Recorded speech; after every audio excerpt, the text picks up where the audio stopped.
এই বিড়ালটি প্রতিদিন সমোসার দোকানের বাইরে বসে থাকতো। যখনই কেউ সমোসা খেয়ে ফেলে দিত তখনই বিড়ালটি দ্রুত সেটা তুলে নিত এবং নিজের বাচ্চাদের খেতে দিত। দোকানদার তাকে চিনতে শুরু করেছিল আর মাঝে মাঝে সে নিজে বিড়ালটিকে সমোসা খাওয়াতো। বিড়ালটি প্রতিদিন আসতো এবং কিছু না কিছু নিয়ে যেত।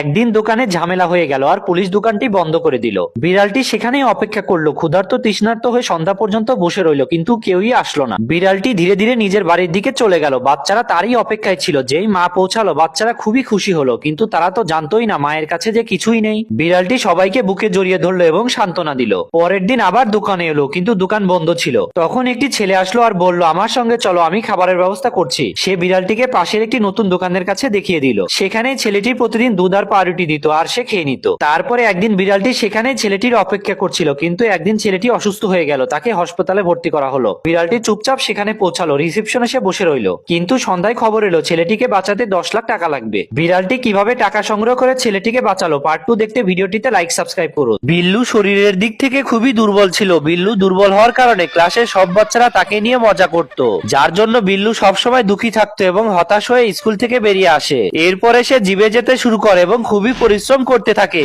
আর সে প্রোটিন ভরা খাবার খায় এবং ধীরে ধীরে বিল্লু শরীর তৈরি হতে শুরু করে। বিল্লু এখন অনেক বেশি দুধ পান করে আর কিছুদিন পরে বিল্লু শরীর অনেক বেশি শক্তিশালী হয়ে যায়। এরপরে যখন বিল্লু স্কুলে যায় তখন তার বন্ধুরা তাকে দেখেই অবাক হয়ে যায়। বিল্লুর এই পরিশ্রমের জন্য একটি লাইক তো সে অবশ্যই পাবে।